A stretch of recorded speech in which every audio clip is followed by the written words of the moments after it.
Hello बच्चों, आज हम लोग डिस्कस करने जा रहे हैं एम्पियर सर्किटल लॉ। ये एम्पियर सर्किटल लॉ क्या काम करता है? तो आंसर है बायो सेवर्ट लॉ जो काम करता है वही काम ये भी करेगा। मतलब किसी पॉइंट पर अगर मैग्नेटिक फील्ड निकालना है तो बायो सेवर्ट लॉ को लगा करके भी मैग्नेटिक फील्ड निकाली जा सकती है। और दूसरा मैग्नेटिक फील्ड निकालने का एक तरीका ये भी है जिसमें हम एम्पियर के सर्किटल लॉ को यूज़ कर सकते हैं। अब सवाल ये है कि एम्पियर का सर्किटल लॉ है क्या? ठीक है, अच्छा, एम्पियर के सर्किटल लॉ को समझने से पहले एम्पियर के सर्किटल लॉ के जैसे ही एक रूल को पढ़ना है जिसका नाम है गॉस लॉ। देखिए, गॉस लॉ मुझे पढ़ाना नहीं है, बस उसमें थोड़ी सी चीज़ें आपको बतानी हैं। जैसे पहले जानिए कि अगर ये प्लस चार्ज है एक, तो इसकी वजह से ये इलेक्ट्रिक फील्ड निकलती है, ये ठीक है। अच्छा देखिए, ये इलेक्ट्रिक फील्ड, ये क्या है बच्चों? इलेक्ट्रिक फील्ड है। इसमें कितनी इलेक्ट्रिक फील्ड है? तो 1 2 3 4 5 6 7 8, इसमें 8 इलेक्ट्रिक फील्ड हैं। तो इसमें हम कह सकते हैं number of electric field lines कितनी है बच्चों? 8। Number of electric field lines कितनी है? 8। Number of electric field lines कितनी है? 8। या इसी को कह सकते हैं number of electric lines of forces.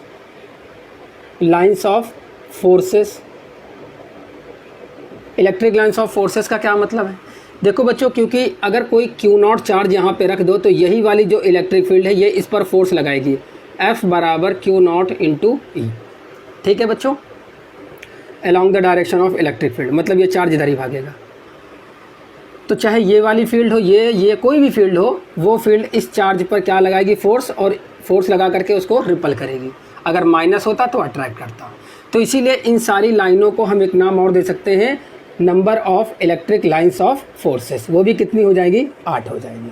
ठीक है, अच्छा, अब एक और चीज़ आती है जिसका नाम है इलेक्ट्रिक फ्लक्स। ठीक है बच्चों, ये इलेक्ट्रिक फ्लक्स क्या है? देखो, मैंने यहाँ पर एक एरिया रख दिया, ये सरफेस एरिया रख दिया कुछ या ऐसा, ठीक है। अब ये सरफेस एरिया अगर हम रख देंगे तो देखो, इस सरफेस एरिया से सिर्फ कौन सी लाइन जा रही है? सिर्फ ये वाली लाइन गुजरेगी, ये वाली लाइन। देखो, सिर्फ ये वाली लाइन जाएगी, ये वाली लाइन, ये वाली लाइन नहीं जाएगी, ये वाली लाइन नहीं जाएगी, बाकी सब नहीं जाएंगी, सिर्फ ये वाली लाइन जाएगी। तो इलेक्ट्रिक फ्लक्स हो गया 1। कुछ समझ में आ रही बात को? और इलेक्ट्रिक फ्लक्स को लिखते हैं फाई से। या इसका दूसरा तरीका भी एक है लिखने का, इसका एरिया अगर E हो, यहाँ पर इलेक्ट्रिक फील्ड, एरिया अगर A हो, इलेक्ट्रिक फील्ड E हो, तो इसका एरिया जो है, देखो इन दोनों के बीच एंगल देखिए, एरिया की भी डायरेक्शन यही, अरे ये देखिए, ये सरफेस है तो इसमें एरिया की डायरेक्शन भी यही है, देखो मेरी तरफ, और फील्ड भी इधर ही आ रही, मतलब दोनों सेम डायरेक्शन में। एंगल कितना है? 0 डिग्री। तो इसमें दोनों अगर सेम डायरेक्शन में हैं, इलेक्ट्रिक फील्ड और एरिया दोनों सेम डायरेक्शन में हैं बच्चों, तो हम इसमें से जो इलेक्ट्रिक फ्लक्स जा रहा है इसको ऐसे भी लिखा जा सकता है, क्लोज सरफेस, क्योंकि ये पूरा क्लोज है। E मतलब इलेक्ट्रिक फील्ड कितनी है, डॉट, क्योंकि दोनों सेम डायरेक्शन में हैं, और एरिया वेक्टर ये लग जाएगा। या इसको ऐसे भी लिख सकते हैं, electric flux is equal to E dA cos theta, ऐसा लिखा जा सकता है क्लोज। ठीक है, अच्छा, अब मैंने कहा कि इसी सरफेस को थोड़ा सा और बड़ा बना दो, यहाँ पर देखो, ये और बड़ा बना दो, इसको और बड़ा बना दो। अब देखो इलेक्ट्रिक फ्लक्स की वैल्यू कितनी हो गई? 1 2 3। अब ये वाली भी जाएगी, ये वाली भी जाएगी। हालांकि नेट इलेक्ट्रिक फ्लक्स 0 आएगा, नेट इलेक्ट्रिक फ्लक्स कितना आएगा? 0। मगर खाली आपको बता रहा हूँ इस एरिया से लिंक कितनी है? 1 2 3। तो कितना फ्लक्स, इससे अभी कितना फ्लक्स लिंक है? निकलने के छोड़ो, खाली बताओ लिंक कितना है? 1 2 3। तो फ्लक्स कितना हो गया? 3। पहले फ्लक्स कितना था बच्चों? 1 था, और अगर E dA से भी निकालते तब भी 1 आता। फिर बाद में कितना फ्लक्स आया बच्चों? फिर बाद में फ्लक्स कितना आया? तो आंसर है 1 2 3, फ्लक्स 3 हो गया, E dA। अभी भी निकालोगे इससे तो कितना आएगा? 2 ही आएगा। ठीक है बच्चों, तो मतलब इलेक्ट्रिक फ्लक्स को आप फाई E से लिखो या इससे लिखो, बात बराबर है। तो इलेक्ट्रिक फ्लक्स का मतलब समझ गए? अभी भी नहीं समझे? अरे इलेक्ट्रिक फ्लक्स किसको कहते हैं? एरिया से जितनी electric lines of forces link होती हैं उसको इलेक्ट्रिक फ्लक्स कहते हैं। इस केस में क्या ये और क्या ये सब इलेक्ट्रिक फ्लक्स हैं? नहीं, क्योंकि ये एरिया से लिंक नहीं है। हाँ, अगर कोई एक 3D सरफेस खींच दो, जैसे ये है और ऐसा सरफेस बना दो, तो अब ये सब क्या हैं? ये सब की सब number of electric lines of forces भी हैं, नंबर ऑफ इलेक्ट्रिक फील्ड भी हैं, नंबर ऑफ फ्लक्स भी हैं। बात समझ में आ गई? अब ये बात तो यहाँ पर समझ में आ गई कि इलेक्ट्रिक फ्लक्स जो है वो इलेक्ट्रिक फ्लक्स जो है वो E वेक्टर डॉट dA बनता है, या E dA cos थीटा बनता है। यहाँ पर ये कैसा खींचा जाता है? ये सरफेस होता है ये सरफेस होता है जिसमें एरिया इंक्लूड होता है, एरिया लिया जाता है, इंक्लूड होता है। ठीक है बच्चों, ये समझ गए यहाँ तक? अच्छा, थीटा क्या है? इसके और इसके बीच का एंगल है। थीटा क्या है बच्चों? एरिया और इसके बीच का एंगल है। ठीक है, अच्छा, अब ये बताइए नहीं, सुनिए, यहाँ पर ये इलेक्ट्रिक फ्लक्स निकालने का तरीका हो गया। अब मान लो कि इसी में कोई एक एरिया कुछ इस तरीके से होता, ये ऐसा एरिया होता, ये ऐसा एरिया होता, ये ऐसा एरिया होता। तो अगर कोई ऐसा एरिया होता तो इलेक्ट्रिक फ्लक्स कैसे निकलता? जबकि यहाँ एरिया निकाल पाना बड़ा मुश्किल काम होता। इलेक्ट्रिक फील्ड तो चलो पता होता, मगर एरिया निकाल पाना बड़ा मुश्किल काम होता, क्योंकि इसका एरिया देखो थोड़ा सा जिगजैग है। तो उसके लिए एक साइंटिस्ट आए, गॉस, और गॉस ने बताया कि इलेक्ट्रिक फ्लक्स भैया निकालने का तरीका ये है, इसको ऐसा भी लिख सकते हो EDA, ठीक है। वो तरीका ये है कि इसके अंदर जो ये क्लोज सरफेस है, इसके अंदर टोटल चार्ज, इसको रफ कर दें यहाँ से, टोटल चार्ज किसके अंदर? क्लोज सरफेस में अपॉन एप्सिलॉन नॉट। ये कर दोगे तो इसमें से होके जाने वाला टोटल फ्लक्स मिल जाएगा। अब एक बात बताएं, यहाँ से जितनी फील्ड गई उतना फील्ड, जितनी फील्ड अंदर गई उतनी बाहर निकल गई, टोटल फ्लक्स इसमें से 0 था। तो इसमें देखो, क्या इसमें कोई चार्ज है? नहीं है। अगर इसके अंदर कोई चार्ज है ही नहीं तो टोटल चार्ज इसके अंदर 0 है, एप्सिलॉन, तो टोटल फ्लक्स इससे भी बाहर आएगा। मतलब इससे भी फ्लक्स 0 आएगा तो इससे भी फ्लक्स 0 आएगा। इससे फ्लक्स कैसे 0 आ रहा है? जितना अंदर उतना बाहर, तो टोटल फ्लक्स 0। इससे निकाल लो, इसके अंदर कोई चार्ज है? नहीं है, टोटल 0, तो एप्सिलॉन नॉट से डिवाइड करोगे टोटल 0 आएगा, तो फ्लक्स ऐसे भी 0 आ रहा है। मतलब दोनों फार्मूले ठीक है। तो ये क्या है? इलेक्ट्रिक फ्लक्स है। ये क्या है? इलेक्ट्रिक फ्लक्स ही निकालने का तरीका है। और ये क्या है? ये भी इलेक्ट्रिक फ्लक्स ही है। मतलब इसको बराबर ये लिख दो, अरे मतलब यार क्या बताएं, फाई बराबर टोटल चार्ज, अब ये समझिएगा, क्लोज सरफेस के अंदर अपॉन एप्सिलॉन, ऐसा लिख सकते हो या ऐसा लिख सकते हो, total charge inside a close surface upon epsilon not, या तो ऐसा लिख दो, बात बराबर है। ठीक है बच्चों? अच्छा, अब आइए हम, जैसे आपने ये पढ़ा ठीक हूबहू ऐसे ही पढ़ना है। तो अब आप बताइए, क्या आपको मैग्नेटिक फ्लक्स समझ में आया? मैग्नेटिक लाइंस ऑफ फोर्सेस समझ में आई? देखो, और मैग्नेटिक फ्लक्स समझ में आएगा। बिल्कुल यही काम तो करना है। मतलब एक सरफेस होगा, उससे जितना मैग्नेटिक फ्लक्स लिंक होगा, जितनी मैग्नेटिक फील्ड लाइंस लिंक होंगी, उसको बोलेंगे मैग्नेटिक फ्लक्स। और मैग्नेटिक फील्ड लाइंस क्या होती हैं? मैग्नेटिक फील्ड लाइंस ये हैं कि इसके अंदर कोई मूविंग चार्ज आएगा तो ये उस पर फोर्स लगा देगा, तो इसको मैग्नेटिक फोर्स ऑफ लाइंस भी कह सकते हैं, या मैग्नेटिक फील्ड लाइंस भी कह सकते हैं। मैग्नेटिक फील्ड लाइंस मतलब हूबहू वही चीज़ जो यहाँ लिखी है वही चीज़ हम वहाँ भी लिख सकते हैं। ठीक है, अच्छा तो अब इसको समझना है तो आइए चलो अच्छा एक बार मैं आपको बता देता हूँ। देखिए, जैसे मान लीजिए कि ये आपके पास एक सरफेस है, ये ठीक है, और फिर वही चीज़ यहाँ से एक चार्ज है, यहाँ से क्या है, सॉरी यहाँ पर क्या है, एक नॉर्थ पोल है, इधर साउथ पोल है, तो नॉर्थ से मैग्नेटिक फील्ड निकलेगी। अब आप बताओ बच्चों, ध्यान से बताओ, ये सब आगे चल करके डिटेल में पढ़ोगे। 1 2 3 4 5 1 2 3 4 5 6, ये 6 क्या है बच्चों? ये हैं मैग्नेटिक लाइंस ऑफ फोर्सेस। मैं थोड़ा डायरेक्टली लिख रहा हूँ, ये कह सकते हो दूसरा इसको क्या कह सकते हो, इसको मैग्नेटिक फील्ड लाइंस कह सकते हैं, मैग्नेटिक फील्ड लाइंस कह सकते हैं। मगर बच्चों मैग्नेटिक फील्ड कितनी है, मैग्नेटिक फ्लक्स कितना है, मैग्नेटिक फ्लक्स कितना है बच्चों इसमें, मैग्नेटिक फ्लक्स, तो आंसर है 2। सिर्फ ये और ये लिंक है, इसलिए मैग्नेटिक फ्लक्स कितना है 2। हाँ, एरिया और बड़ा कर दो, एरिया और बड़ा कर दो तो पॉसिबिलिटी है कि 6 ही हो जाए। समझ में आ गई बात। अच्छा, तो किसी सरफेस से जितना मैग्नेटिक फील्ड लिंक होगा, किसी सरफेस से जितना मैग्नेटिक फील्ड लिंक होगा वही कहलाएगा मैग्नेटिक फ्लक्स। ठीक है, चलिए तो अब बताइए, ये अगर इलेक्ट्रिक फ्लक्स बन सकता है, वेक्टर EDA बन सकता है, तो क्या मैं, और इसको बन सकता है टोटल चार्ज, टोटल, यहाँ टोटल लिख दें, टोटल चार्ज क्लोज सरफेस में, क्लोज सरफेस में ये होना चाहिए अपॉन एप्सिलॉन नॉट अगर हो सकता है तो देखिए इसी फॉर्मूले को ज़रा देखिएगा आप लोग।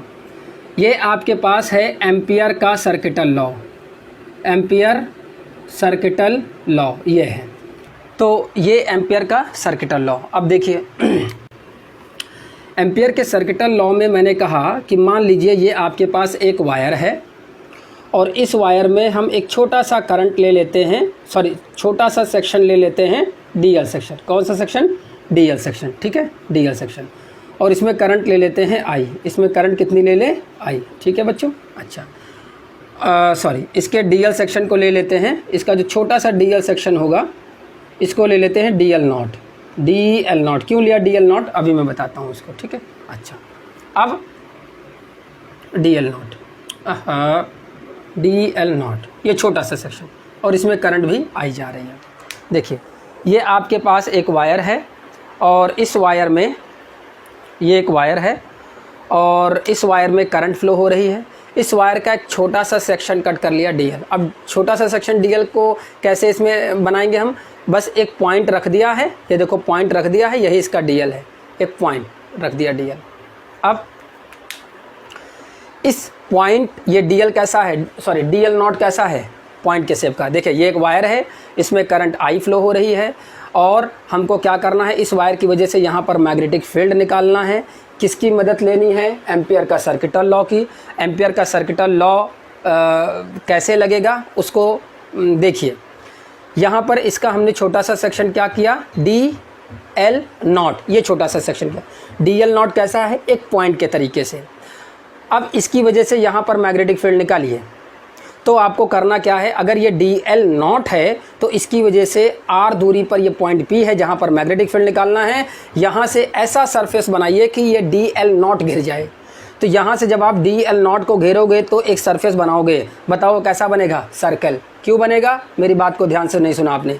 ये जो DL नॉट है ये कैसा है, पॉइंट है। एक पॉइंट को मान करके उसके चारों तरफ दौड़ोगे तो आप सर्कल बनाओगे। ठीक है, तो ये कैसा है, ये है DL नॉट और इससे R दूरी पर यहाँ पर आपको मैग्नेटिक फील्ड निकालना है इस पॉइंट P पर। यहाँ से आपको क्या करना है, एक ये देखिए यहाँ से आपको क्या करना है, एक सरफेस बनाना है। कौन सा सरफेस है, इसको एम्पीरियन सरफेस कहते हैं, एम्पीरियन सरफेस कहते हैं। ठीक है बच्चों, अच्छा एम्पीरियन सरफेस बोलते हैं। अब देखो, अब ये कैसा सरफेस बना है, आंसर है ये सर्कल बना है, सर्कल बना है, सर्कल बना है। सर्कल के पास होता क्या है बच्चों, तो आंसर है सरकमफ्रेंस होता है, सरकमफ्रेंस होता है। ठीक है, दिख रहा है, सरकमफ्रेंस होता है। अच्छा सरकमफ्रेंस कितना होगा बच्चों, तो आंसर है 2 पाई R। अरे ये रेडियस R है और इसका 2 पाई से मल्टीप्लाई कर दोगे 2 पाई R बनेगा, दिख रहा है यहाँ पे।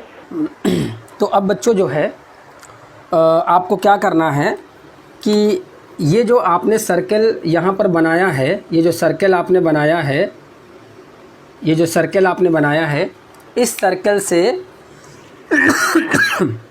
कितना मैग्नेटिक फ्लक्स बाहर जाएगा वो आपको निकालना है। ठीक है, ये जो सरफेस आपने बनाया, जो एम्पीरियन सरफेस बनाया है, इससे कितना मैग्नेटिक फ्लक्स बाहर जाएगा वो आपको निकालना है। तो ज़रा देखिए कैसे निकालेंगे। देखिए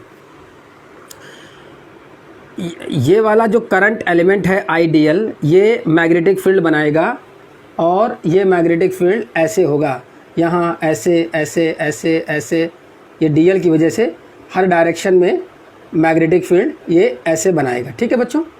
तो अब मान लीजिए कि इसका जब छोटा सा सेक्शन कट करोगे कितना, डीएल, तो इस डीएल से कितनी मैग्नेटिक फ्लक्स जाती है, मान लिया बी जाती है। देखो इस डीएल से मान लीजिए ये आपके पास फिर से ये एक वायर है और इस डीएल की वजह से मैग्नेटिक फ्लक्स, मैग्नेटिक फील्ड जो निकलता है वो इस तरीके से ऐसे ऐसे ऐसे ऐसे निकलता है। तो जो सरफेस आपने बनाया है, इस सरफेस से कितनी मैग्नेटिक फ्लक्स बाहर जा रहा है, मैग्नेटिक फ्लक्स याद रखिएगा, मैग्नेटिक फ्लक्स इससे कितना जा रहा है वो आपको कैलकुलेट करना है। तो आपको करना क्या है कि ये जो आपने जो सर्कल बनाया है इसका एक छोटा सा सरकमफ्रेंस का एक छोटा सा टुकड़ा कट कर लीजिए।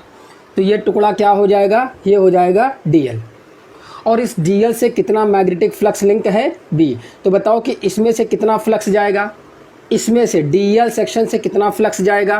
तो कैसे लिखोगे, डी बी डॉट डीएल, सही लिखा है ना, बता दें इस डीएल से कितना फ्लक्स जाएगा। जैसे इलेक्ट्रिक फील्ड में एरिया से कितनी इलेक्ट्रिक फील्ड गुजरती थी या एरिया से कितना फ्लक्स गुजरता था, उसका फॉर्मूला ये लिखते थे। तो बताओ कि जो तुमने ये सरकमफ्रेंस बनाया है, ये जो सर्कल बनाया है, इसके जो डीएल सेक्शन है, इसका जो डीएल सेक्शन है, इस डीएल से कितना फ्लक्स बाहर जाएगा, इस छोटे वाले डीएल से। तो मान लो कि इस डीएल से मैग्नेटिक फील्ड कितना लिंक है, बी, तो कितना फ्लक्स यहाँ से जाएगा।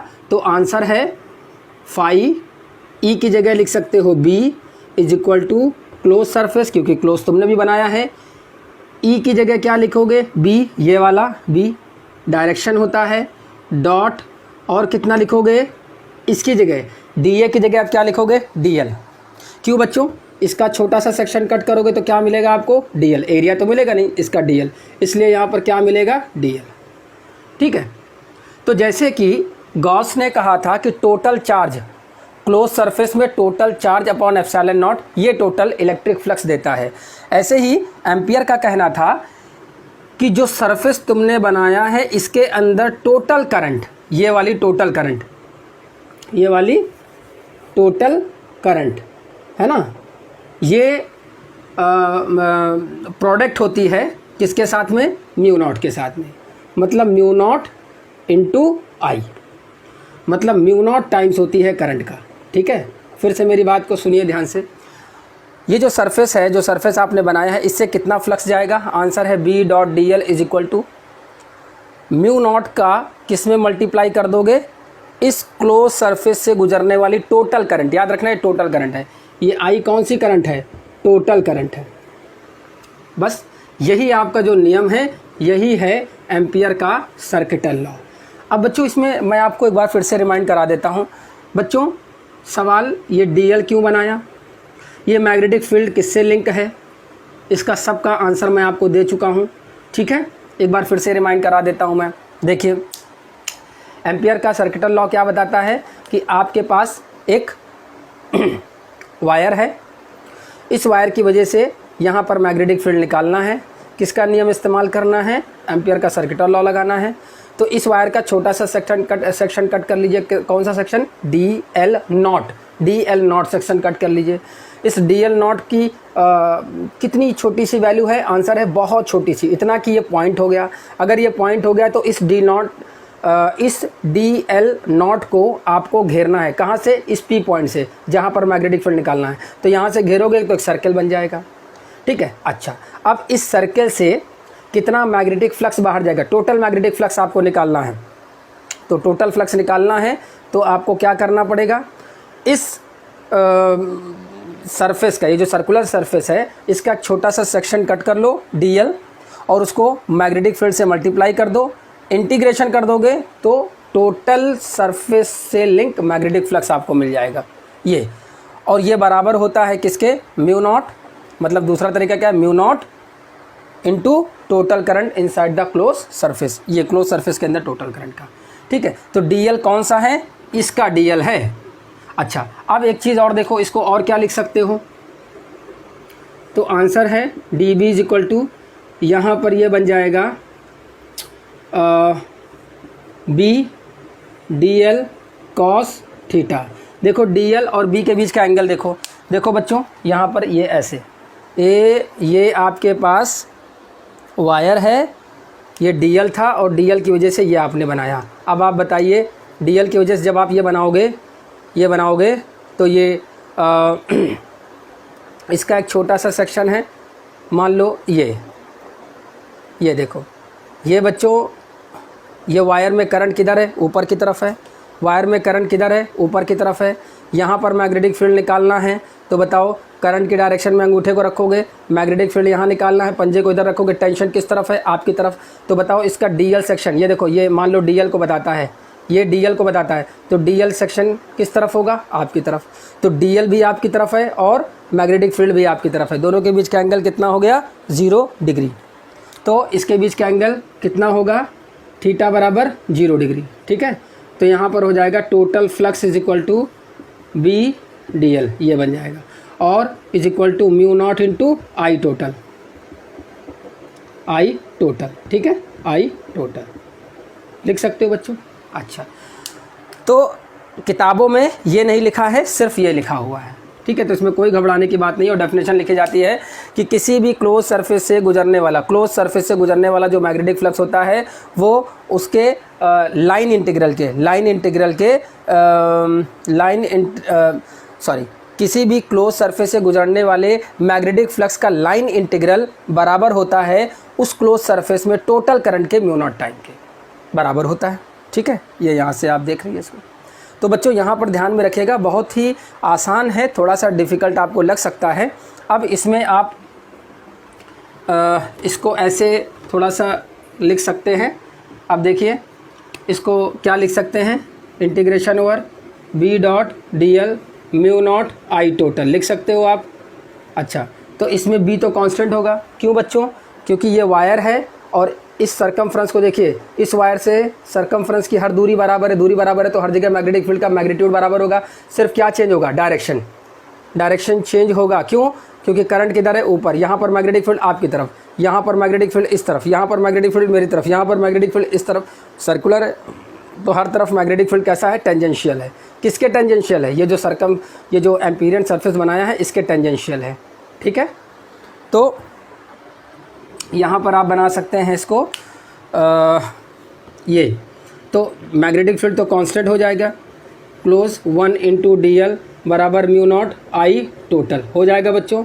अब आप बताइए डी एल, अरे यार ये जो एम्पीरियन सरफेस जो बनाया था इसका जो डी एल सेक्शन लिया था, डी एल इंटीग्रेशन कर रहे हो ना, डी एल, तो कितना हो जाएगा, बी एल आ जाएगा, म्यू नॉट आई टोटल हो जाएगा।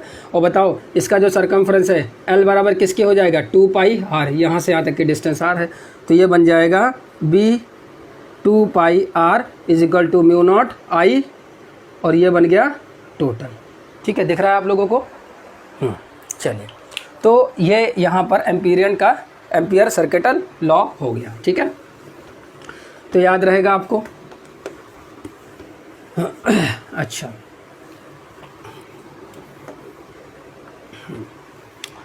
अब बच्चों इसका एक एप्लीकेशन देख लेते हैं ज़रा सा। तो एप्लीकेशन ऑफ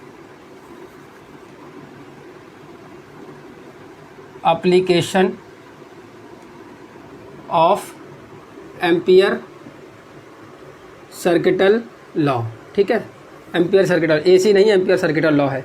तो देखिए ये आपके पास क्या है, वायर, इसमें करंट कितनी है, आई, और यहाँ पर मैग्नेटिक फील्ड निकालना है। वायर कैसा है, इन्फानाइट है, माइनस का इन्फानाइट, तो ये प्लस का इन्फानाइट। यहाँ से दूरी कितनी है, आर। बताओ बच्चों यहाँ से क्या करना है, इसमें छोटा सा सेक्शन कट कर लेना है, डी एल नॉट की वजह से यहाँ पर जो सर्कल बनेगा वो कैसा बनेगा, अरे भाई कैसा बनेगा, ये एम्पीरियन सरफेस सर्कुलर बनेगा। ठीक है, सर्कुलर बनेगा। अब बताओ इस पॉइंट पी पर मैग्नेटिक फील्ड इस तरफ जाएगा, डीएल सेक्शन जो इसका जो डीएल होगा, अरे इसका जो डीएल सेक्शन होगा वो भी इस तरफ जाएगा, मतलब थीटा कितने डिग्री हो जाएगा, 0 डिग्री। तो आइए यहाँ पर मैग्नेटिक फील्ड निकालते हैं। तो एम्पियर का सर्किटल लॉ क्या कहता है, बी डॉट डी एल मतलब इस DL से कितना फ्लक्स लिंक होगा, इतना, इस DL से कितना फ्लक्स लिंक होगा, इतना, is equal to mu naught I total, I total, यही तो है। और मान लो इसमें करंट कितनी जाती है, आई नॉट, कितनी, आई नॉट, कितनी, आई नॉट।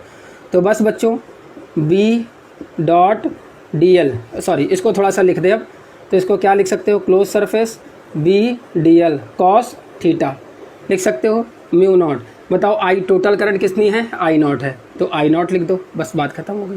तो यहाँ B बाहर आ जाएगा, कॉस थीटा कितना है, 0 डिग्री है, 1 हो जाएगा, तो 1 इंटू DL हो जाएगा, mu naught upon I not हो जाएगा। अब बताओ बच्चों B की वैल्यू निकालना है, किस पॉइंट पर है, P पॉइंट पर है, तो यहाँ P पॉइंट लिख दो, ठीक है, P पॉइंट पर लिख दो, is equal to, sorry into DL, इसका DL जोड़ोगे तो कितना आ जाएगा, L आ जाएगा, is equal to mu naught I नॉट आ जाएगा। L बराबर कितना होगा बच्चों, 2 पाई R, यही तो होगा। तो BP is equal to 2 pi R is equal to mu naught I naught, या BP पॉइंट पर magnetic field mu naught upon 2 pi I naught upon ये वाला R। देखो मैग्नेटिक फील्ड बिल्कुल वही है कि नहीं, बस आपने एक वायर की वजह जो पहले पढ़ा था उसमें एक इनफाइनाइट वायर की वजह से A डिस्टेंस पर जो पढ़ा था वो B is equal to mu naught upon 2 pi I upon A पढ़ा था। यहाँ पर डिस्टेंस A था, यहाँ R लिया, इसमें कोई दिक्कत वाली बात नहीं है। तो सेम फार्मूला आ रहा, मतलब कि एम्पियर का नियम भी लगा करके यहाँ पर मैग्नेटिक फील्ड निकालोगे सेम आ रहा, और बायोसेवर्ट लॉ को भी लगा करके यहाँ पर मैग्नेटिक फील्ड निकालते हो तो सेम आता है। ठीक है, तो ये इसका एप्लीकेशन हो गया बच्चों। और इसका सेकंड एप्लीकेशन जो है वो है एक सोलेनॉइड की वजह से मैग्नेटिक फील्ड निकालना है, उसके एंड पर और सेंटर पर, और उसके बाद एक टॉरॉइडल। तो ये चीज़ें हम लोग नेक्स्ट लेक्चर में देखेंगे बच्चों। और उम्मीद करता हूँ कि आपको लेक्चर समझ में आया होगा। अगर समझ में आया हो तो लाइक कीजिए, कमेंट कीजिए और शेयर कीजिए। Thank you so much.